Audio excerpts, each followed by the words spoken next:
welcome to another episode of Two Who's Review. I'm Alex, I'm Fitz.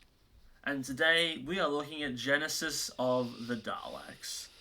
I Oh am boy. fully anticipating this to be one of our most highly viewed classic episode discussions. Here's hoping. Yep, it is a surprisingly early Fourth Doctor story. That was what confused me when I was looking at the full list of Fourth Doctor episodes. I was like, this was only his fourth story. Mm. It's a really big swing for being so early in a Doctor's run. Yeah. You know, you're banking a lot on this new actor being able to carry this material. Yep. And he does it pretty well. Yep. I'll also point out this is by no means the first Dalek story that we've done. We've done quite a few of these now. It is, however, our first and the first Davros story. So, Very exciting. have we decided? We're locked in on the next few classic stories that we're doing, right? Yeah, that we're gonna do the classic Davros stories. Yeah. Yeah. The next Basically. five classic stories that we're doing are all of the classic series Davros episodes. We'll do this from time to time, where instead of bouncing around to random Doctor Who episodes, we'll focus in on a specific theme. I imagine we'll do the same thing for the Key of Time and Trial of the Time Lord. We'll try Yeah. and Sure. do them all in one sort of go because they are meant to be more cohesive, Yeah. through lines for classic Who stories. Trial of the Time Lord especially, from what I've heard. Yeah. So you can expect a lot of Davros in the next 2 months, I think, if we're alternating with Revival Who. So look forward to that. We're starting with arguably the best one. Yeah. I mean, not Yeah. arguably. I mean, I think everyone. I think most people are in agreement. It just is. Yeah. I think. Um. Revelation of the Daleks in some ways is a bit underrated, but yeah, this is like Sure. realistically the best one. In terms of Davros stories, Yeah. because Remembrance like again also pretty Revelation good, but you. isn't. Well, the thing is, isn't Revelation Davros is only in the last 10 minutes of episode 4 of that, right? No, that's Remembrance. That's the Seventh Doctor story. Remembrance, right, Revelation right, is the right. Sixth Doctor story, with Right. a lot of weird, there's like black comedy and horror themes in it. It's a very strange story, but yeah, certainly this is a more. This actually might be certainly in terms of screen time the most like Davros centric episode. Now that's partly because there's 6 episodes in it, but Yeah. yeah. But the point is, yeah, I think it's fair to say this is probably, yeah, the best Davros, certainly best classic Davros story. Well, I think also by its nature of being the origin of the Daleks, it almost definitely is going to have the most Davros because he's so Yeah, yeah. uh, key in their creation. I'm going to put this out there. This might be one of our most difficult discussions that we do, primarily because what what more is there to say about Genesis that hasn't already been said? It's a classic. um, It's amazing. It is what everyone says it is. Everyone should watch it. I do have Like, some sort of interesting thoughts about it that I'm, okay, obviously going to share, but um, I think the two things that stuck out to me were one, it's a really good story. There are really great parts in it, but there are a couple of flaws that I didn't notice, certainly when I was, watching it growing up, sure. that I think are worth pointing out. Um, I remember the YouTuber Davis, I think he said it's a bit of a bloated story. The weird thing is, it's bloated in some ways, but there are some bits where the narrative is sort of maybe not underdeveloped, but we're not seeing enough, and I'll get into why I think that is. But it's certainly there are flaws in this narrative, particularly near the middle. So I Yeah, think that's definitely. worth pointing out. But the bit that I love about this story, in my view, it does a really good job at investigating the nature of fascism and Yeah. what a socially toxic and corrosive um, ideology it is. Hmm. This story is nearly 50 years old, and it might just be because of the horrifying shit show the world is in at the moment, particularly in America. but I honestly think this story has aged really, really well. It Yeah, plays better now, certainly, like for me personally, than it did a decade ago, for example. Um, but let's not forget Incidentally, it explores. Let's not forget it explores fascism without being political, because of course it's not 2018. Doctor Who is not political yet. okay, well, I was wondering where I was going to inject this in, but I guess I'm going to do it now. Um, first of the first of the Fitz rants of the day. Um, All before the if you timescales. tee um, if you I really don't think there are a lot of people who seriously believe this, or Jesus, I hope not. But if you genuinely believe that the show only got political like at all, um, by the Chibnall era, you are deluding yourself. You are completely fooling yourself. It is total nonsense to say this. And this is the perfect example. Oh wow, they land on a planet where there are these two groups of people in this intractable war that's gone on for a really long time, and like both sides basically are weirdo fascist groups, and one especially is like obsessed with racial purity, and they're hidden in an underground bunker near the end of the war, and they run around wearing black and white suits, and they walk around doing weird hand salutes. Gee, I wonder what that's a reference to. Yep. God damn it. I can't imagine if this episode came out today. It's like, oh, how woke of this episode to take a stance against Nazis. Yeah, yeah, like it's it's like that's I don't know what it's from, but it's that skit, that meme where it's like, are we the baddies? Like Yeah. obviously It's a they're the shame that baddies, and I it's a shame the genesis just of the Daleks went broke because it went woke. yeah, man, making the Nazi stand-ins the bad guys. Who'd have thunk that? It just Let's not forget the irredeemable bad guys. yeah.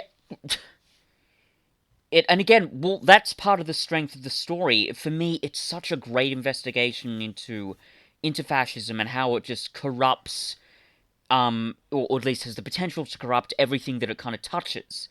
It's really great in that sense. It is, in terms of the messaging, I suppose it's not as consistent, I think, as it wants to be, and I'll get into why, and that all sort of links back to the plot.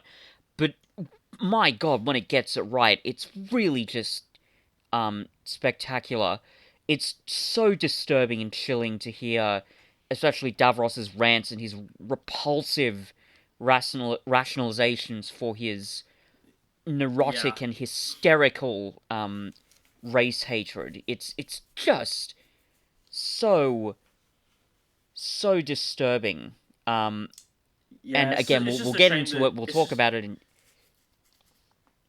Sorry, yeah, go ahead. yeah. Oh no, we'll talk about all that stuff in more detail. I was just gonna say it's a shame that Yeah, sure, Chibnall sure. made the show political. That's all. But Yeah, yeah, God, I mean, like, why can we have? Why can we man, have like? Why couldn't Chibnall have given us just more fun sci-fi romps like Genesis of the Daleks, an episode which is a clear Nazi allegory that pokes in in holes in the fascist argument by pointing out how self-serving it is, and also the and futility of also how war. That self-destructive it too, how is. yeah, and the futility of war. How Mm, oftentimes both sides in a war they want the same thing without knowing it. How there can often be no good sides in a war. yeah, All this absolutely. stuff that is in no way touching on the political landscape of the current era and pandering to the leftist agenda. None of that shit. Yeah. None of that shit. No, no, no, no, no, no, no, no, no. It's fine because no, we know that Chibnall will tackle Nazis because there's that one really uncomfortable bit where the Doctor removes the Master's racial cloaking device and says, "Oh, now they'll see the real you." I, That's true, yeah. yeah, it's not like that. There's an entire story arc in Genesis where the Doctor wrestles with the idea of himself committing genocide, and by the way, he literally uses that word. It's not like that's a Yep. massive ethical question that needs to be answered. And the word It he also uses the word Holocaust. I can't believe I forgot about that, but oh my God. Yeah, again, I wonder what that's all a reference to. Wonder what could that mean? And gee, Anyway, the Thals, they this have a is weapon that's going to end the war in one swoop, just like, I don't know, some sort of explosive device that uses atomic power, I guess. It Anyway, yeah. That was probably our longest, you know, people who complain about modern Doctor Who being political idiots rant. I Let's don't just get even into the think I'm done timescales ranting before about we. that. We'll get into it in greater Oh no, detail. we absolutely will, but we should try and at least pretend that this show has a structure before we veer off Yeah. the rails Sure, sure. entirely. So out of 211 votes, this episode has a 9.3 on the timescales. It's difficult Yeah, to argue. Like, there are obviously flaws, but mm, when this episode is good, it's some of the best Doctor Who you'll ever see. yeah, absolutely. It reminded me why I love this story in particular, but Doctor Who generally. Incidentally, this is, you talk about sci-fi romp. I genuinely think this is the darkest, and certainly in terms of its implications, the bleakest story we've looked at so far, and that includes the really downer ending that they tried to do in Attack of the Cybermen. Yeah. Um, so there's that. Oh yeah, Um, absolutely. but yeah, no, There but is yeah, like nothing rompish about this. no, this is so serious. It's disturbing. There's no, oh, would you like a jelly baby or Yeah. haha Harry being Like goofy Harry. It's there are moments of whimsy, like the Doctor emptying his pockets and just having a seemingly never-ending small little supply ones, of but they're not. gadgets. But they fit into the plot in such a way that they don't feel at all out of place, and they don't. Yeah. They're small enough to not make this a romp like at all. Um, and good for Terry Nation. Yeah, great Good for for Terry him. Nation. This is the second highest rated Fourth Doctor story. I don't know if we've touched on this before. Would you like to hazard a guess at the Fourth Doctor story that is rated higher than Genesis of the Daleks? City of Death. You are correct. Yeah, I know. Uh, I don't think I watched that whole story because I remember actually when it premiered when it reran on the ABC when Doctor Who was doing the reruns. It actually, that episode is right after the next Davros episode, which is Destiny of the Daleks. Now, something really weird happened because Terry Nation, the Dalek intellectual property rights have got this really weird history, and basically yeah. for whatever reason, on Australian TV we never got any Davros episodes. I don't know why. No, Oh, excuse me, we didn't get any Davros episodes after Genesis. This is the only one we got on Australian TV. right. So I remember watching it one night, sitting down thinking, "Oh yeah, Destiny of the Daleks! Can't wait to see Davros again." And just said City of Death, and I got all cranky and shitty, and it's like, ugh, Oh, they're ruining it for me. I'm not gonna watch oh this one no. now. Oh no. I hope you've learned and your then, and then lesson they, about not vilifying a whole thing based on one bad experience. yeah. It's funny. I'm pretty sure City of Death has got John Cleese in it. We're gonna watch that episode, Oh, man. is that episode that ends with Yeah, John Cleese and someone else examining the TARDIS as if it was a piece of modern art and just being yeah, because unfazed when it it's like dematerializes? someone stealing a. Yeah, I think someone like the aliens are stealing like famous works of art or something. So yeah, we're definitely gonna have to check that out. Um, Okay. yeah, that was my experience with I it, okay. insofar as I had one. Okay. Um 9.4 for plot. Um, I might put it maybe a little bit lower than that. As I've said, when the plot is good, it's really good. Um, Yeah. and arguably, like they're not saying it's literally a 10, but there's a couple of moments that do stick out for me. So I might put that slightly lower. Having Sure. said that, again, we don't do things by half, so Yeah. that would make sense Um anyway. 9.5 for acting. Yeah, that's actually something I did want to touch on. The acting in this story is really solid because even Really if you great. argue there are, sorry, I said really great. It's fantastic. yeah, it's because even if you argue there are some moments where some of the characters are being a bit sort of melodramatic. One, that's just, as I've said before, that's just part and parcel of Doctor Who. It's a sort of theatrical show, classic Who in particular. Yeah. But even within that logic, it's nothing. It's not so melodramatic that you can't take it seriously. This is not, like when we were watching the extras in the Time Meddler. Yeah, like all of the Yeah. characters giving these really solid, dedicated performances. Even the smaller characters. Um, Yeah. it's so you really just feel it. So again, even if there are some Mm. moments where they're sort of mannered and theatrical, it all fits in with this story. And because they're all taking it so seriously, it really helps and sells the world building and how bleak and dire and terrifying this environment I is. So yeah, I I will don't think say I can think of a single flaw.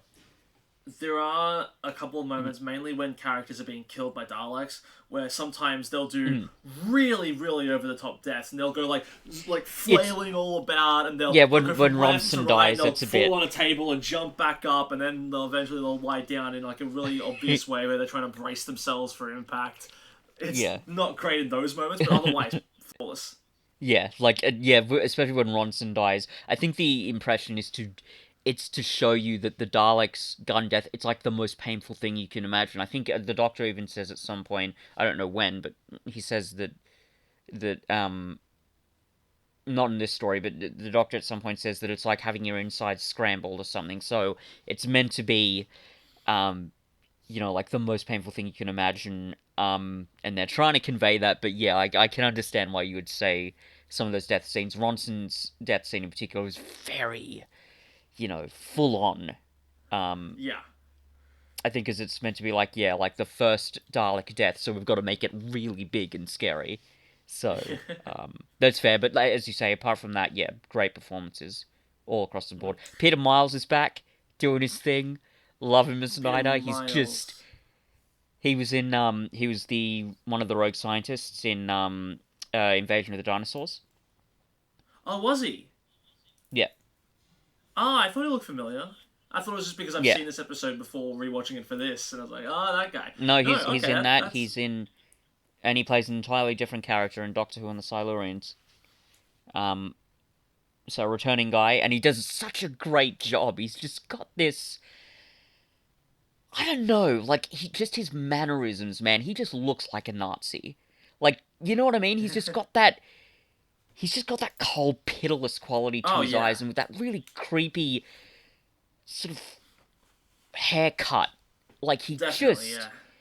he just plays that sort of sort of midday melodrama, cinema serialized story villain so well. Hmm. He's just great. You gotta love him. He's one of my favorite parts of the whole story, and a really good second hand man to Davros, because I think that'd be a problem to have one of Davros's underlings that's so close to him to be kind of like subordinate to him to the point where they wouldn't have a lot of impact. But that's not what's really happening with Peter Miles' performance. It's really Yeah. um, strong, and also another great performance, Michael Wisher. This is Oh, the is only that time he Ross? played. Absolutely. Yeah, yeah, he's great. I think there's an argument that Terry Malloy, when he took over as Davros with in Resurrection, he would go on to, well, actually no, it's really only one story. In Revelation, there's maybe more of a range, and Terry Malloy even speaks about this himself. But Michael Wisher is still able to give a lot of range in this performance, where it could have been so easy to make this guy just a cartoon. Um, Yeah. he's a ranter. He's clearly maniacal. Um, and it's obviously, it's good fun when he's being melodramatic and crazy, but there's still a lot of nuance there. Part of that is due to the writing, but he even knows how to act in a kind of fakely, obsequious Yeah. and subservient way. Like he said, but of course, I welcome any investigation into our work here. It's just great, especially given those prosthetics are very lifeless. Like he literally, I mean, they don't literally say it here, but in the big Finnish audio productions, and I'll talk about this actually a bit more when we get into it. Davros during the war, he was in an explosion. His eardrums burst. His eyes were burnt out of his head, and his face like was horribly scarred. That's why he looks like that. That's why he's got the little eye thing in his head, and why he's got these wires sticking into his ear holes. So that with that mask on, the prosthetics, it's disturbing, but it looks kind of almost emotionless. So a lot of acting that Michael Wish is going to be doing is with some of his body language, which even then he's more restricted because he's basically just a torso with one arm on in this wheelchair thing, and with his mouth and with his voice. But with those small elements, he's still doing so much Yeah. that just really sells this character. So Yeah, I mean, good for him. I love the way that Julian Bleach portrays Davros in the revived era. Hmm. But basically, all of that is built on Michael Wish's portrayal here. Like, Yeah, and again, so much of it is done through the voice and the tiny mannerisms he's allowed to do yeah, with the prosthetics. Which brings me to effects 8.8. I'll touch on the Davros mask really quickly first. I mean, sure. early on, it's very obvious it is a mask. Um, Mm, but I'm I might be proved wrong in saying this, but I think later classic stories with Davros are going to have much worse masks than this one. Um, I was surprised that not once were the was the mouth, you know, covered up by the mask, or mm, you can always tell it's talking, to the point where about halfway through the story, I straight up forgot that it's a prosthetic. mm, Like it's real. It becomes mm, such a convincing look. Um, the rest of the effects of the episode, the majority of them are fine. I'm surprised by how many big scale sets were built, like the scaffolding in particular. Like I know they didn't go up yeah. nearly as high as the episode is trying to Mm, suggest, but I'm surprised at how many big set pieces were built for mm, this episode. It's actually really impressive. mm. Even in the cave, it's still like you can tell like Yeah, it's a BBC set, but it's still pretty menacing. Um, yeah, and yeah, like even the when they're outside in the quarry, they still manage to make it look good. Like if you're going to make a hostile, desolate world and you're going to use the quarry to show that, it's going to be on Skaro, and they do a pretty good yeah. job of that. So yeah, I Yeah, and think everything holds up for the most part. There's nothing yeah. I huge mean, I that think stands like out. yeah, there's nothing, especially like if you're used to what classic Doctor Who is, if you sort of Yeah, acclimatize yourself to the flavor of it, it all works pretty well. There's nothing, um, you know, majorly bad that's sticking out here. Especially like within the context of what classic Who is. I think. I mean, maybe there's that one bit where you see the leg of this weird sort of crocodile looking creature. You don't see much of it, and understandable. That arguably doesn't look like super convincing, but it doesn't really have to, because they're only yeah. showing this small little bit. And even the clam is kind of The clams surprise. look weird. They do. I think they work surprisingly well. I'll just in terms of how they look. That has a problem. I have a problem with that scene in terms of the narrative, but we'll get on into that. I But just think it's interesting that Davros was trying to work out the next evolutionary mutation of a species. He was like, clams. No, nah, it doesn't work. I don't know, squids. Like it's a really weird progression that he goes from. I don't know why he thought clam to start with. It's really weird. it When was I when I probably think of when I think of the peak of evolution, I think of a clam. probably it was I assumed it was probably just like when Ronson says experiments, I assume it was just him testing the treatment of radiation on like a living body on an organism. So whether it was a literal oh yes, clams, that's our next big step. I don't know, but either Yeah, way, it is a little odd that it's just there like a clam, a like clam. in a cave. That's just again, it's just kind of there. It's a whole bizarre thing. But again, that has issues with the narrative, but I'll get into that later on. So yeah. Yeah. 9.1 for replay value. Um, yeah, at least. I mean, this was as good watching it, not just again after years of not watching it, but a second time because I did watch it twice in the last couple of weeks. Yeah, When you think about its implications and especially its thematic expression, I think it in a way kind of gets better. Even if some of the that like that part gets better, but again, some of the narrative flaws sort of rear their head. So a bit of a mix, but I think that's still fairly accurate. yeah. 14 out of 101 say this requires a previous story. It is fairly self contained. I do think you need to have at least a cursory knowledge of the Doctor Dalek dynamic, Mm-hmm. um, especially because of how far the Doctor goes and almost goes in this story. You do kind Mm-hmm. of need to have that understanding of who the Daleks are to the Doctor. Mm-hmm. They do But a otherwise it's mostly self-contained. it they do it pretty well, and I was surprised how because there is a fair bit of exposition, but it's worked into the plot quite well. So like when Sarah's saying, we're talking about the Daleks, the most evil, creatures in the universe, it it works because it's pivotal to that moment. And even at the beginning when the Time Lord explains, about Daleks, we foresee a time where they become the dominant species and conquer the rest of space.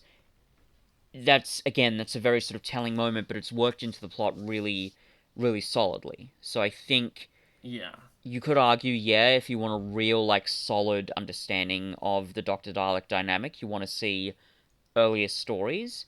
But this is still a really good introduction, and I think in a way it based on my memory of them, it does a better way of introducing and even continuing the Doctor Dalek dynamic than certainly many of the third Doctor Dalek stories. So yeah, if this was your first certainly Dalek story, it certainly wouldn't be the worst thing in the world. yeah. Um, let's read out the synopsis. The Time Lords Mm-hmm. intercept the transmat beam, taking the Doctor, Sarah, and Harry back to Nerva, and deposit them instead on the planet Skaro at an early point in its history. There, a Time Lord gives the Doctor both a mission to prevent or alter the Daleks' development so they become less of a threat to the universe, and a time ring that will enable him and his companions to return to the TARDIS once this is done. Skaro is currently in the grip of a long war of attrition between its two humanoid powers, the Carlides and the Thals.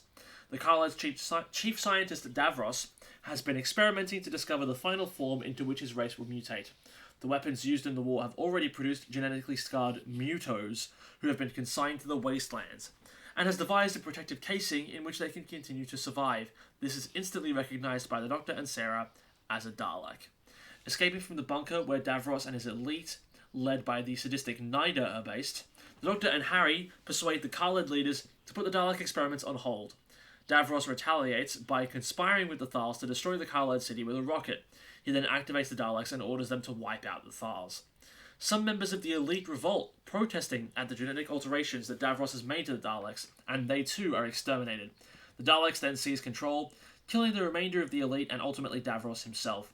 Thal survivors detonate explosives at the entrance to the bunker, sealing the Daleks inside. Having earlier passed up an opportunity to destroy the Dalek mutants at birth, the Doctor estimates that his intervention will have delayed their development by about 1,000 years. Yep, that's it. Yep, well, that's not it actually, because the episode doesn't touch on the Sarah Jane subplot where she tries to lead a Thal or a Khaled rebellion against Mm. the captors Yeah, who are that's true. assembling the rocket for them. It's Mm. almost like that subplot ultimately goes nowhere. Mm. But we'll get to that. Um, Mm. so yeah, Time Lord intervention is how this story begins. Um, Mm-hmm. Once again, the Doctor witnessing the Time Lords being all sneaky and underhanded and using the Doctor for their own purposes, not getting involved Mm-hmm. themselves because they have an image to uphold. But Mm-hmm. again, later on, the Doctor will be confused as to why the Time Lords would lie at any point. Yeah. Why would they? It. So, I don't want to get Ah. diverted again. Chibsy. Chipsy, Yeah. Chipsy. Anyway. That was with the tone of a poorly trained dog having just had an accident in the house. Like it's with the tone of Well, I like, mean, isn't that how you Chibsy. describe the Chimnera by and large? Sort of, but I just love that tone. Where it's like you expected it, but you're still disappointed. Yeah, It's yeah, Chibsy. It's not a surprise that you did this, but I was hoping more from you. Um, yeah. so yeah, so yeah, it is a 6 episode story. There are moments that feel bloated out for the sake of getting it to 6 episodes. Yeah, yeah, yeah. Sure, sure. I said we'll touch on this later, but I'm on that train of thought now, so I'll bring it up now. A bulk of episode 2 and 3 is about Sarah being captured by the Thals, along with other Mutos and Khaleds, and being forced to assemble the rocket, mainly transporting radioactive materials that kill its workers pretty consistently. She leads a rebellion, trying to get them to escape by climbing up the rocket, but they are ultimately captured and then forced back to work, so it goes nowhere. Especially when you consider this is the episode 2 cliffhanger. Pretty weak story. It, I'll touch on this now. Also, in general, these cliffhangers aren't that impressive. I'm not wowed by many yeah, of them. no. Episode 2 is an especially bad one because it freeze frames on Sarah falling off the scaffolding, but then that's not Which is episode pretty 3. shocking. She lands on the scaffolding in such a way that I call bullshit.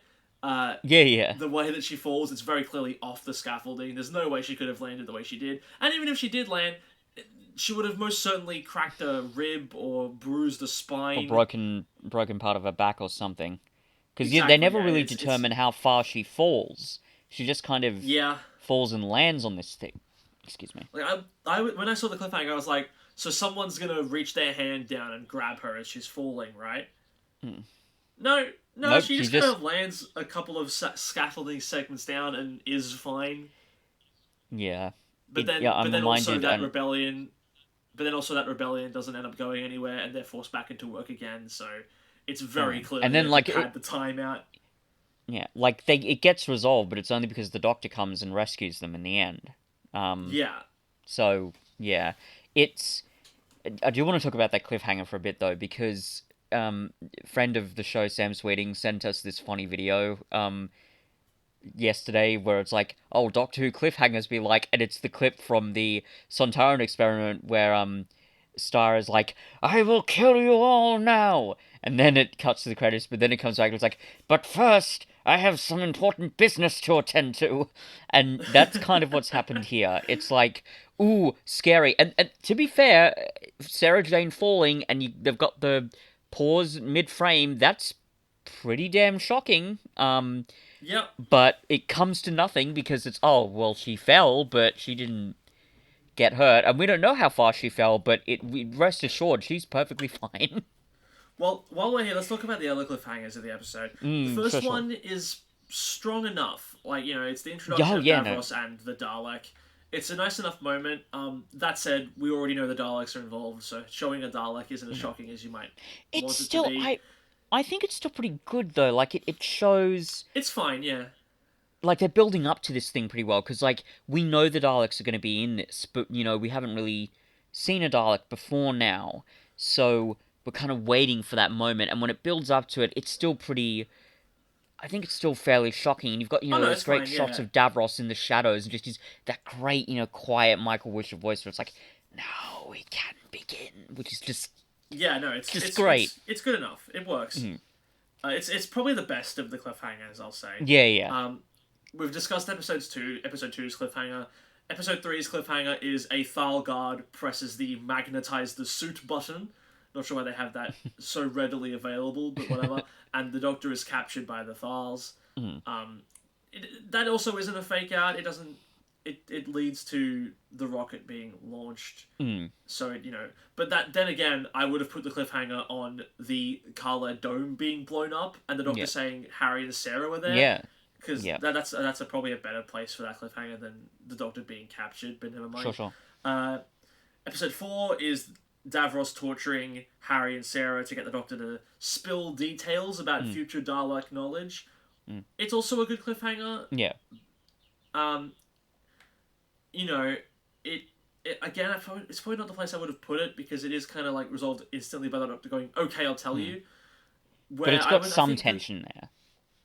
Yeah, but I think that the cliffhanger should be fine, I'll tell you all the ways that Daleks lose. That's the cliffhanger, because then it's Davros getting his information, because that's the threatening thing, not will Yeah. Harry and Sarah be tortured to death. Yeah. And then episode five's cliffhanger is also a joke.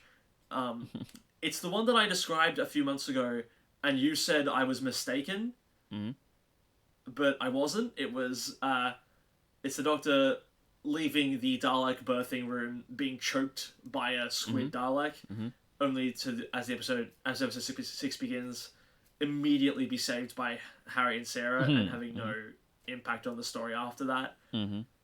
It's another weak one. It's not that great. Yeah, no. Like, it's, again, with a lot of these cliffhangers, it's a cool, like, image, and that there is, like, a threat there, but then to have it instantly resolved, at this point, it almost feels deliberately anticlimactic. It's almost like a running joke when you think about it. Because Doctor Who had been going on for, like, 13... No, 13? 12 years. 11, I think. 11 or 12. Yeah. A little over 11, I think. Was it early 75? I think it's early 75. I don't know. Either way, over a decade. So, Yeah. you get the feeling that, these writers know what they're doing, right? Well, yeah, but it's the third episode in a row where it's like you ended the episode a minute too early.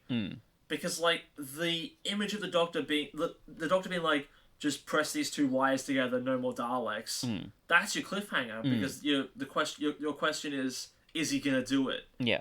And then you lead directly into the speech at the beginning of episode 6, as opposed to having to pause to replay the Doctor being choked out by a baby Dalek. Yeah. It's not that great. Sure. Yeah, that's fair. Yeah, it's...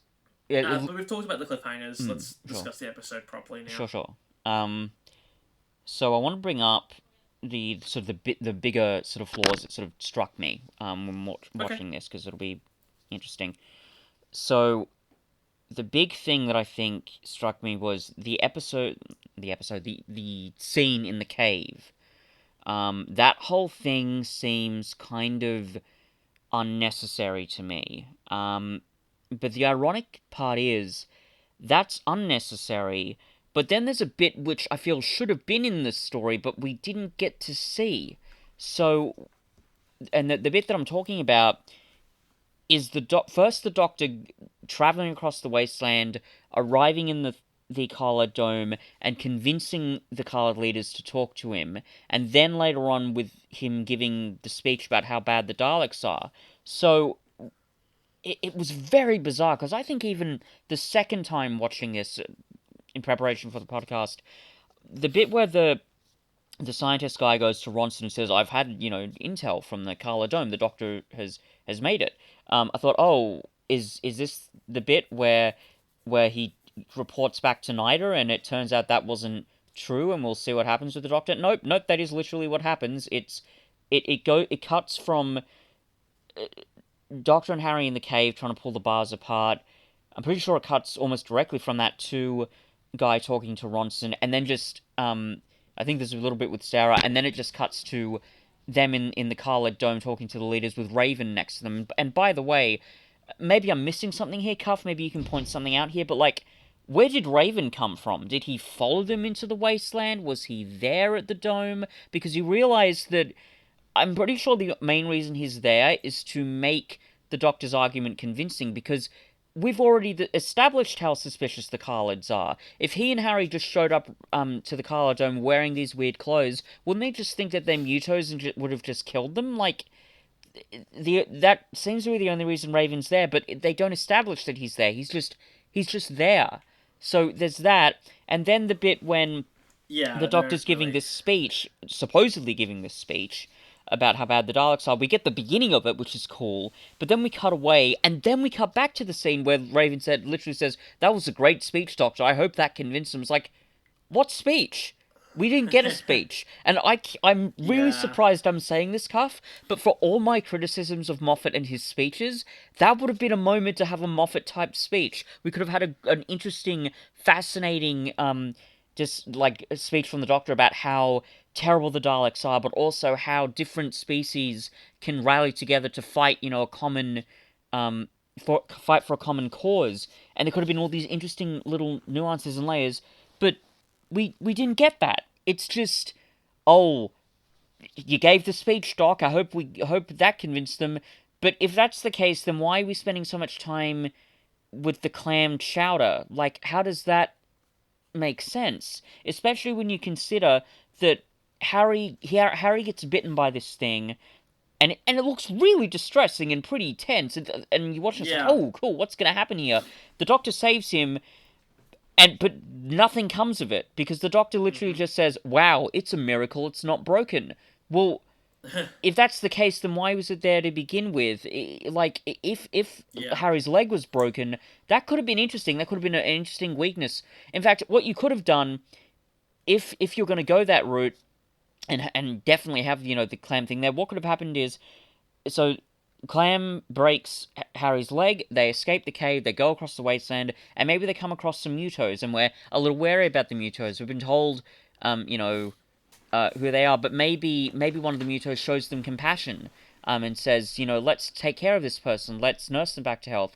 They do kind of thematically take care of that with the bit where the mutos capture Sarah Jane, and one of them's like, why do we have to kill something that's not in our own image? But you'd think, just in terms of narrative cohesion, they would put them both together. So Yeah. I have two theories as to why this little bit is there. One, it's either the, I mean, I think this is I think a classic thing that happens with writers where they fall in love with this really cool idea, and I certainly am like that because I mean, I don't know exactly what your writing process is, Cuff, but certainly for me personally, when I'm writing, um, I'm I'm reminded of something that David Lynch says, where he goes where the ideas lead, and when you find an idea and you fall in love with it and you know it, you think, oh, I've got to follow where this goes. So I think either that's what Terry Nation has done. He's for some reason really just fixated on the idea of this clam attack. I'm not sure what's going on there, but he's fixated on it. He's like, I've got to work it into the plot. And he just hasn't been able to do it, so he's had to quickly do damage control and say, oh, okay, well, it's there, but it doesn't have a massive consequence because Harry's leg's not broken. It's all good, guys. Let's keep moving on. Either that, or it was meant to lead to a bigger part of the story, but because the story is already 6 episodes long, someone has come and said to him, look, this thing's already long as it is, we've got to cut it down. So he's cut it down and he's fitted it in that way. Either way, though, it is a noticeable narrative flaw that I think is worth pointing out. So, Yeah. Well, yeah. the same can be said about when the Doctor steps on a landmine in episode one.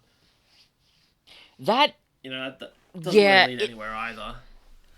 I didn't mind that as much simply No, me because, neither. It's like that moment is certainly not nearly as pointless as the clam yeah, bit. yeah. I think mainly because the landmine bit goes that little extra bit further in showing, the brutality that the war has Yeah, it's world building. reaching. Yeah, it's world building. And it does it pretty well. And I think, like, it's a pretty tense moment. Ooh, on the landmine, and also it's just really fun watching all those performances. Like Tom Baker, he's just staring blankly into space, and it's just so compelling and strange. So for those reasons, that fits scene better. But you're right in saying, how necessary is it? Wouldn't it have been more necessary to just get them into that little get them into the bunker, basically? So yeah, Yeah. fair enough. But it certainly doesn't stick out as much as the clan bit. I actually wonder though, um, is the clan bit meant to be like a callback? It's like, oh,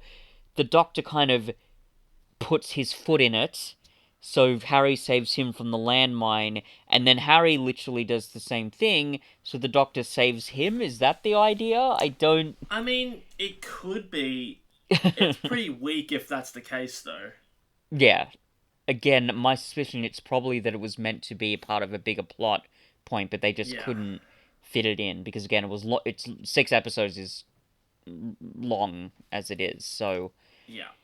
But it's but it, I get what you're saying. Like episodes mm, 2 and 3, they drag a bit. They don't focus yeah, on the right things. yeah, and it And just yeah, it's just but strange. honestly, like those are kind of where my criticisms end, because for the most part, everything else works, and it works Yes. so well. Yeah, I'd agree. Um, I think it again. It was very strange having that bit where, and again, because I literally just watched it this morning and just sort of scanned through the fast forward just to see. Oh yeah, did Raven go and meet them? Was he sent out? No, he's just there, and we assume that they just convinced the leadership to talk to them. I guess like it kind of works, but man, I want more explanation there. I want more clarity. So it's just very, very bizarre that they did that. But anyway, as yeah, you say, once we get over that little sort of middling bit, it does pick up quite a bit because the rest of the plot's pretty tense and pretty exciting and interesting, and there's a lot of intrigue and kind of backstabbing, and which is really really great. So yeah, and with the like insane machinations that Davros is willing to go to, mm, like literally giving his enemies the key to destroying his own species in a weird way, yeah, to just to kill quell yeah, a slaughtering an his own people. inquiry, Yeah, but also the only reason he does that is to stop an investigation into what he's doing. mm, Like there must have been better ways to do that. There must have been easier ways to stop that than to mm. genocide your own species. But the Look, fact that he's willing to go to that extreme speaks volumes about the kind of person that Davros yeah, is. look, and I know it is kind of a cliche. We've touched on this before, but it's a cliche to keep bringing up sort of the Nazi comparisons. But as far as I'm aware, that's what Hitler was like. He was that like hysterical in those final days. Yeah, And he, I think absolutely he was willing to sacrifice all of his own people because that's what Operation Nero was about. He sat in his bunker while, you know, the rest of his country was getting bombed. So certainly historically, there's a parallel for that. So yeah, it makes sense definitely. that Davros is that maniacal. Um, like I think they even someone uses the word megalomania, which makes perfect sense. Yep. Um, because that's just who he is. Um, so yeah. I think it's all leading towards that scene between the Doctor and Davros when they're talking Mm, about their ideologies mm, and the Doctor's like, there's a way you can do this. This is evil, and mm. Davros is defending it, saying, "No, it's Yeah. not evil. It's Evil? No, I survival." will not have But that, that. They are yeah, programmed to he survive. yeah, he says Yeah. that. He says that, but then immediately pivots into the power to destroy all living matter would Yeah. make me a god. Yeah. It's such a amazingly effective scene. Mm, Like it shows how twisted Davros is, that he genuinely believes that what he's doing is in no way mm. evil, but then delights Yeah. at the opportunity to hold in his hand, the thing that would set him apart from every other living thing. Yeah. You know, giving him absolute power. You know, and again, stuff that is unquestionably evil, but the fact that he can't Mm, see it is yeah. just what makes him such an effective villain, especially when you consider the Dalek of it all. Mm, You absolutely. know, you couldn't have the creator of the Daleks be in any way redeemable. You No. have to have them be the biggest piece of garbage to ever exist. Mm, And Davros is that. He's awful, but yeah. he's so good for this role. Absolutely. Um, I think it would be useful to sort of bring up the thematic expressions here and excuse me, Go ahead. and sort of talk about what I mentioned before with what a great deconstruction of fascism this is. Now, I'll put a proviso here. I'm not a sociologist. I'm not a historian. Certainly don't take my word as sort of any authority here.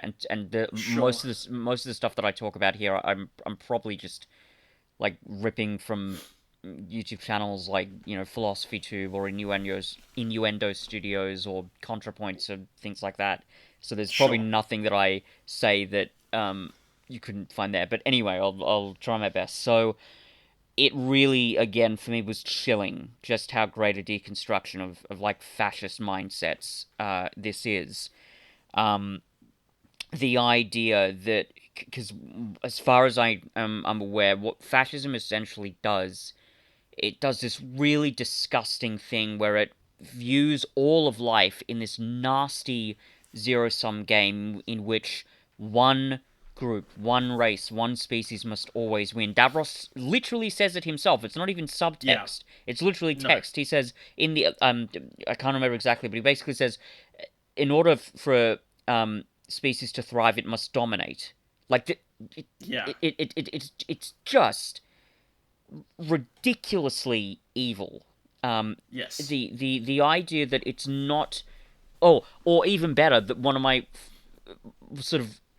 I mean, it's super fucked up, but I kind of really like the quote again in how it deconstructs fascism when he says they speak of democracy, freedom, fairness. Those are the creeds of cowards, the ones who will try to listen to 1,000 viewpoints and try to satisfy them all. It's so clear that he represents the nastiest, most anti-egalitarian, anti-democratic impulses Yeah. that humanity has to offer. Um, it and it just again it just infects everything, and it proves that in this whole story that no, I don't think like any group and any person is innately immune to this kind of thinking. And it's Yeah. shown with the when Sarah is captured by the Mutos. They because you might think, oh well, these are the like I don't know. The Yeah, downtrodden. they're the downtrodden. Maybe they'll have some sympathy. Nope. They see something that's not in their own image. They want to kill it. But crucially, as with Ronson, I've forgotten his name, the one Muto that befriends Sarah. It shows in Yeah. these horrible societies, in these systems, there's always dissidents. There's always people ready to say, hey, you know this whole thing where we just innately hate anything that's not like us and we want to get rid of it? Maybe that's like a really, really bad idea and we shouldn't do it, to put it at its mildest. Yeah. So it's so good in doing that, in showing just how thoroughly it's again that just how badly fascist ideology has just completely infected this society. Same thing with the Thals, and I would argue they don't. You could argue they don't explore the fascist mindset with the Thals perhaps quite as much as the Khaleds, because they show them being a bit more sort of lenient, Lenient. which you could argue is a little bit flawed, because I think it's important to show, as you say, there's no sort of good sides in these sort of conflicts. They're all flawed. But they do make it pretty clear they're not just willing and able, they do wipe out Yep. the Khalid city. They fire the rocket. The Again, they're Oh not yeah. immune from Just this. real quick before you continue, I did have a little chuckle at the sheer absurdity of the cartoonish fire button directly next to the Oh yeah, the destruct destruct button. button. Yeah, It's so funny it that is. It is a little bit. It yeah. or even in the bunker with Davros, like there is a button that literally just says "destruct button," and that's what Davros says. It's so funny. Yeah. Um, It's funny, yeah. it's so ultimately, it's just such again such a great deconstruction of this truly twisted and evil ideology. It's so it's so disturbing just seeing again like at every level people just getting infected with this psychologically with this complete nonsense. Yeah. Um, and the even oh incidentally well not incidentally like it culminates with that great bit where even Davros isn't safe. He gets Yeah. killed. He's not a Dalek.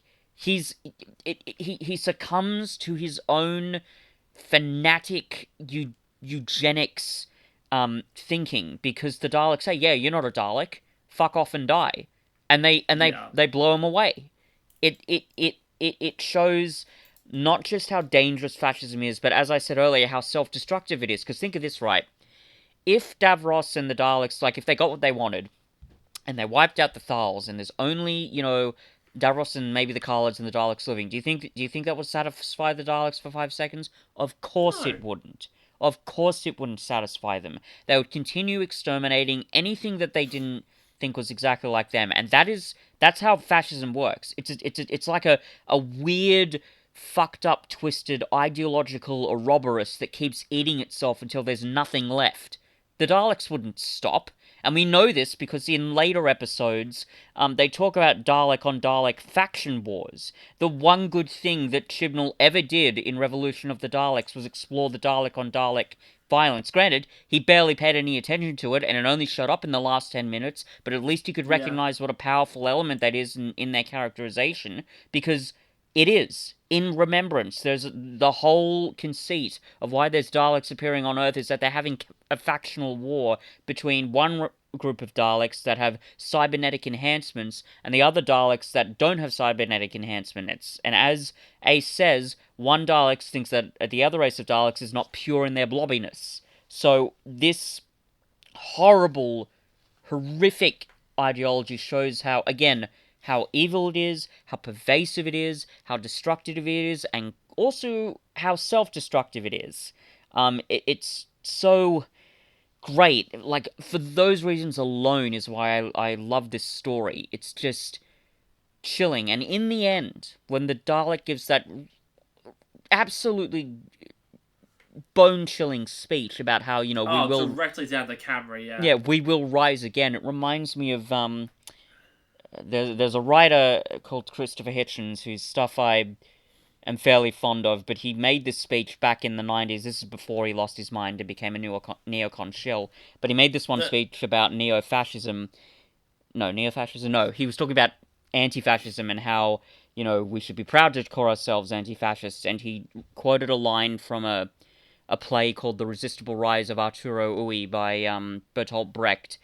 I think he may have been misquoting it slightly, but basically the line goes, "We beat the bastard back, but the bitch that bore him is on heat again." And that's what that ending tells me. It says that they defeated fascism, but it's not totally gone. The Daleks, they will rise again, and it's yep. terrifying. And indeed, the Nazis did, right? Yep. We're seeing it. We've been seeing it in the last few years or so. Yep. Don't The kid rise of yourself. fascism in America. Yep. Don't kid yourself. You need to be, kind of on your guard for this stuff. You cannot. No, as I said, no society is innately immune to sort of the awful thinking of fascism. It takes, I think at least, it would take dedicated social inoculation, I guess you'd phrase it, against this terrible toxic ideology. The idea that there's some great goal that, yes, if only we could get rid of all these people who aren't like us, then we would have our utopia, which, as I've said, that's not true, even by fascist standards, but, it's still a disgusting idea regardless of how you look at it. So yeah, I just think, for me, this story does such a great job of exposing how evil fascism is, and for that reason, it's aged really well. Better than Yeah. better than I was expecting, honestly. Incidentally, one small little bit I'll mention.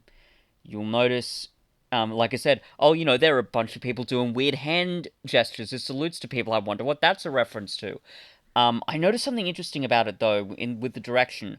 I think we only see like them doing the full salute maybe once or twice. Most of the other Yeah. times, it's implied they're doing it because they've got these weird close-ups, like of Nida's face, for example, and he's doing like this weird, sort of jerky movement.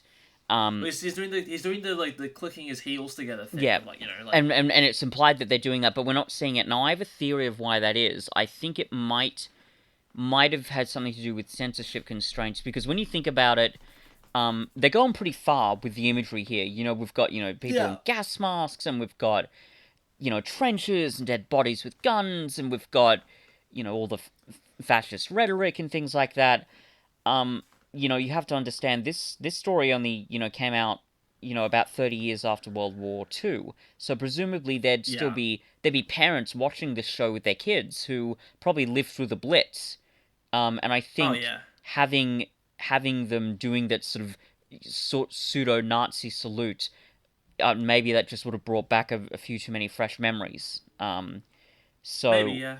it wouldn't surprise me if that was the reason why, because it is a little weird when you look at the direction of those scenes. Yeah, definitely. So yeah. Um, Um, anyway, yeah. No, I there's a lot of moving parts in the last couple of yeah, episodes. there's a lot happening. We've got the time ring going missing, which incidentally is another thing that always gives me a little chuckle. It's like in the midst of this very serious anti-fascism statement, time ring gets thrown around quite a lot, and Yeah. it's just one of those like another things like, oh yeah, it's still Doctor Who. We've still got time rings. Don't worry, guys. Hmm. Yeah, we've got the time ring. We've got the bunker potentially being destroyed with Hmm. the TARDIS crew still inside. The actual question about whether the Doctor will destroy the Daleks before they're ever created. You Hmm. know, if the rebellion against Davros is going to work. It doesn't feel that way when you're watching it though, like because Hmm. it feels very cohesive as it's happening. It doesn't really feel like there are too many moving parts. Because like I think especially by the end, I know it's not this way in the middle, but the focus is generally given to the plot element that it needs to be in the moment. Hmm. Because the bunker being destroyed is a big focus in episode 6, Hmm. and in episode 5 and 4, that small Thal resistance group is maybe shown like once or twice. So you're always being reminded that they're there, but they don't become important and they don't get a huge focus until when they need to. Yeah. Um, it's honestly a miracle based on other classic Who stories we've seen, because I know this episode isn't perfect, but it does a generally better job of balancing all of its different story threads and themes and stuff than a lot of the other stuff we've looked at has. Yeah. I'd agree. Honestly. Um, and it all leads to the big moment at the start of episode 6 when the Doctor has the wires and he makes his iconic speech. Mm-hmm. Do I have the Do I right? have the right? Yeah. Um, I watched this clip in isolation a Mm-hmm. couple of weeks ago, Mm-hmm. and I remember being a bit annoyed at it because it felt a bit repetitive. Mm-hmm. Because he mentions at least twice. I think he actually says the words "just touch two wires together, no more Mm-hmm. Daleks." I think he says those words verbatim twice throughout the speech. And in isolation, that's a bit weird because Mm-hmm. it's repetitive. But I think in the context of the larger episode, you do need that because it's a direct parallel to Davros's "with this tiny thing in my hand, I could do Yeah. this." Absolutely. And the Davros saying yes without hesitation, he would, but the Doctor like agonizing over the decision, and like being Yeah. very Sure. clearly affected by it. If I do this, I become like them. Yeah. Do I have the right to do this?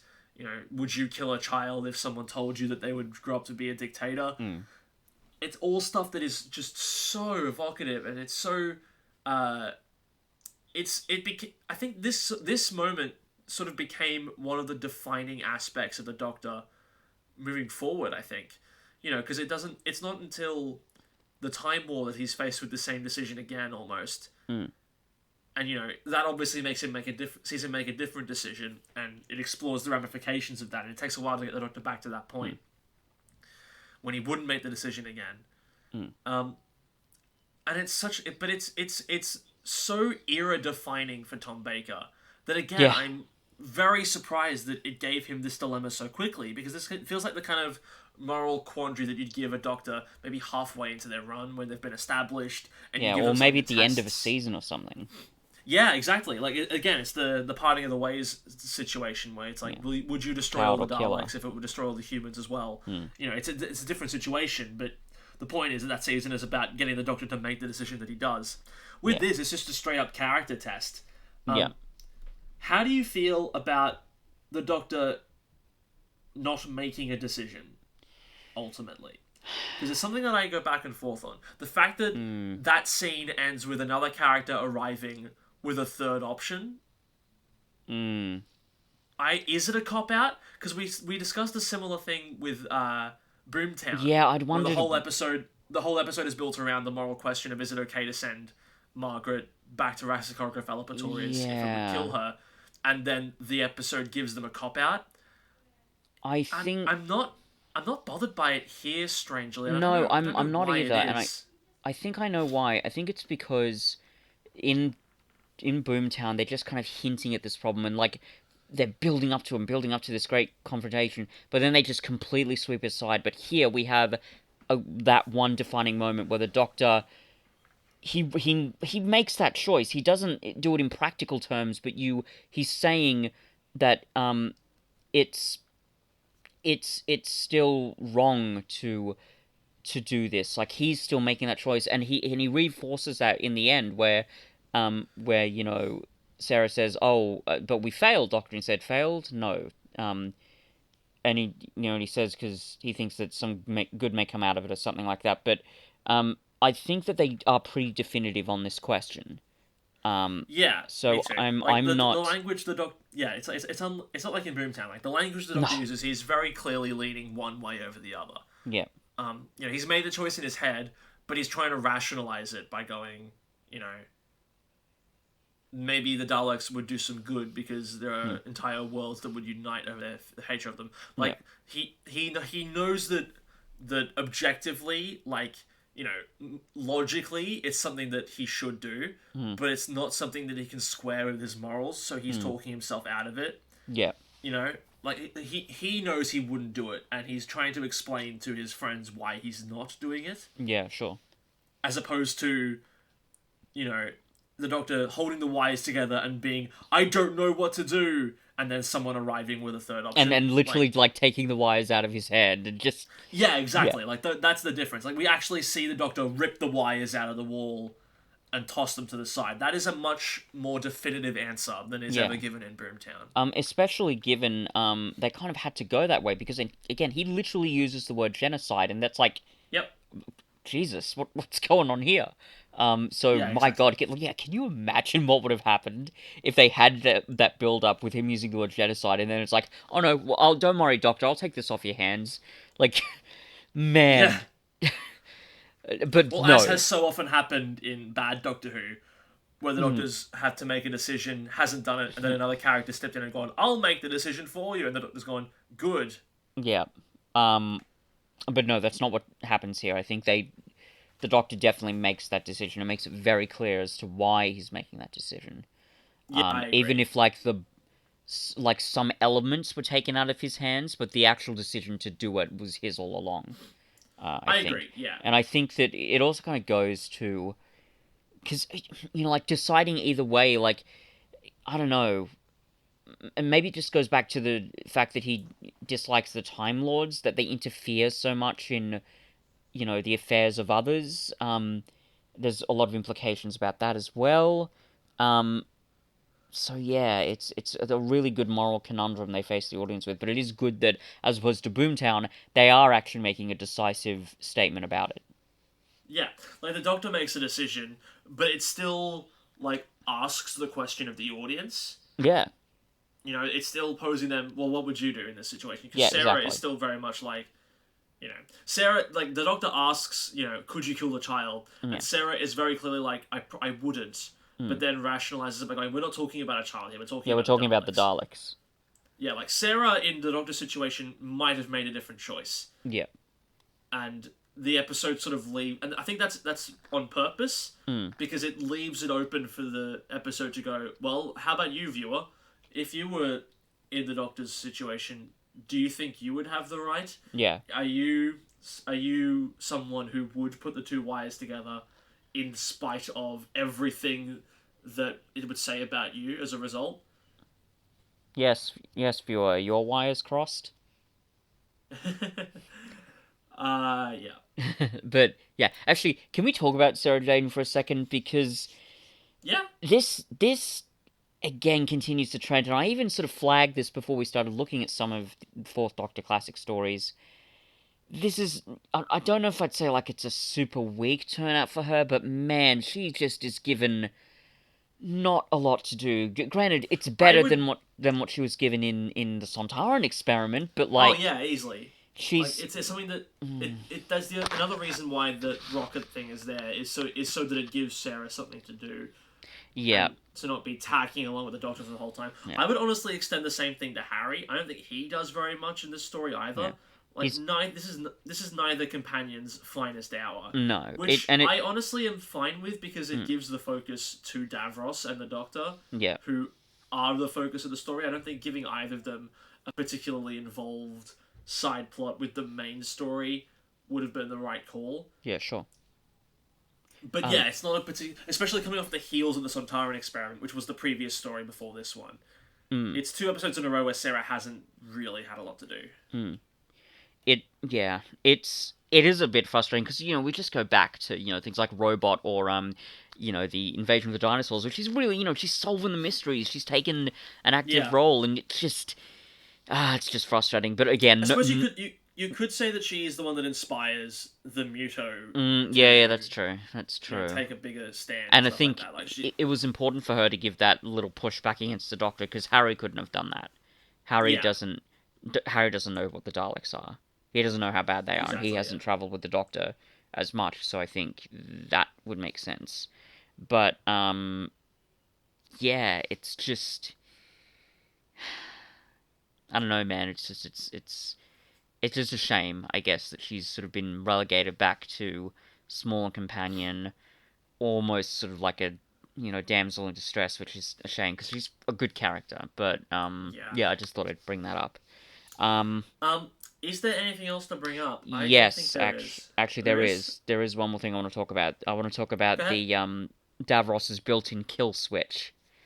Oh Um, yeah. now here's the thing: doing that, Terry Nation's taking a huge risk because that could come off as so contrived. It's like, oh, I want to kill you, Davros. Wait, what's that? You've literally got a built-in kill switch. Gee, Doc, please don't press that. Whatever you do, don't press my built-in kill switch. It so, and even when I'm watching, I'm like, oh, I don't know, is that working? But here's the thing: I think it is. I It feel is. like because this world building is so dedicated and because it's so strong and because the fascist element is so key to it, if there was going to be a villain who was going to have this crazy, you know, conquer or die mentality, it's going to be Davros and the Daleks. So I would kind of believe that. Now, having said that, I will admit there's a bit of bias here because I know what the backstory to that built-in kill switch is. So, I have to dig in a little bit to the Big Finish audio lore. Uh huh. There's a story with Davros and the Sixth Doctor, which is a pretty good story. It's literally just called Davros. A way better story for the Sixth Doctor than I think most of the Sixth Doctors on TV run, which is interesting. Yeah, I remember you've talked about this before. I Yes, think but it I remember you talking about this story in the yes, past. but it opens with Davros giving this really interesting and great speech about how what happened when he was in the explosion. Like he was in the explosion, the doctors and scientists put him back together as best they could.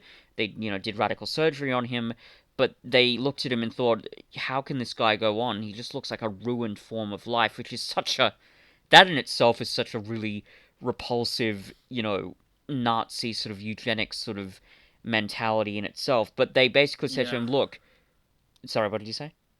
I just said yeah. Yeah, like they basically said to him, "Look, we assume your life is really miserable now, so we're going to give you the option to kill yourself.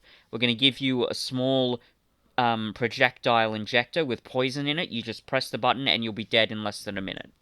Um, so in the story Davros, it opens with this fascinating, great speech, and it ends with him saying, I will not press this switch. I will not cower. I will not die. I will not die. This is not the end. This is only the beginning. And I love that speech so much. But that mentality of like having that option of conquest or death, but knowing that he's deliberately choosing to go on. It's just so fascinating and adds such a richness to his character. So because I know what that context is, the element of the built-in kill switch doesn't bother me as much as it would perhaps to a casual viewer who hasn't listened to the Big Finish audio stories. Now, having said that, even if they haven't, it still works surprisingly well, and I think it works because Yeah, there are other little clues. Like, again, Davros literally says, "Oh, you want to destroy the Dalek project? Here's the destruct button. It's a big button. It's got the word self-destruct written on it. You want to yeah, destroy him? Press that." So, again, this mentality of and again, like he even basically expresses it like Nida says the whole of the Khaled people, you'd go that far, and he said, "Did you ever doubt it?" Like this again, this yeah. insane fascist zero sum mentality where Well, if we don't conquer everything, if we don't achieve exactly what I want them to, if the Daleks don't achieve exactly what I want them to, then they just deserve to perish. So well, my thing is also that scene does a great job in showing how far the Doctor is willing to go in that moment, because sure, he's given away the secrets of Dalek weaknesses. He doesn't see another way out. He's willing to go so far as to turn off Davros's life support if he doesn't, do what he's wanting to do. yeah, But sure, oftentimes the Doctor will offer up that scenario without actually being willing to go the whole way. Most notably, recently we watched Bad Wolf. He points a gun at someone and then goes, "I wasn't going to shoot, don't be an idiot." Here, he actively turns off the life support for a moment yeah, and goes, "I'll do it again." yeah, And we believe him yeah, because of the history with the Daleks and he knows what they'll become. But especially after having given away all the secrets, I think that works. yeah, He's more than ever desperate to rectify his mistake, and he will go to any extreme to do it. Later on, when he gets the tape back, or when he's actually confronted with genocide as opposed to the murder of a dictator, it's a different situation. But in that moment, he's being pushed to his absolute limits, and it's yeah, for sure, rough to see in the best way possible. yeah, Like it's genuinely disarming watching the Doctor go that far. And that's why I think it works for me. yeah, Much less about, the reasons Davros installed the life support switch in the first place. I'm not really fussed about that. yeah, yeah. Because it leads to a good scene, so who cares? Yeah, it all fits together with the world building and the thematic expression. So again, I think it's just really admirable that Terry Nation took a risk like that because again, it would be so easy to make that contrived. It'd be so easy Yeah. to say, "Oh wow, he's got a built-in kill switch. Wow, that's really convenient, guys." But it's not. It works into the plot really well. Um, and just even coming in when it does structurally just sort of really quite fits. So again, good for Terry Nation. I think this might have Yeah. been the last script he wrote. Good God, what a script to go out on. Yeah, absolutely. Um, I'm giving this episode a 9. Yep, same. Is it perfect? No. Are there flaws? Nah. Sure. But this Yeah. story is honestly worth its reputation, even with the flaws in mind. It's Agreed. so fantastic. It's such a thorough investigation into the evils of fascism. It's such a when the narrative is good, it is so unbelievably compelling. Every performance, again, apart from those tiny little moments, every performance, they're on. Every actor is on the top of their game. This is again, even with its flaws, this is really Doctor Who at its best, and it reminds me why I love the show in general. So I'm not sure if I can give it much more praise than that. Well, that's Genesis in the books. We've covered Earthshock and Genesis of the Daleks. Yeah, the Book of I'm sure Genesis there is are over. other. Yeah, I'm positive there are other insanely highly regarded classic stories out there. Those are the main two that everyone knows. We've got more to come, obviously. It's nice that we've gotten those two out of the way, though, because I think for a long time it's going to be, when are you going to do Genesis? When are you going to do Genesis? Yeah. Join us next time when we're going to be beginning Series 2 of the revival properly with New Earth. Oh boy.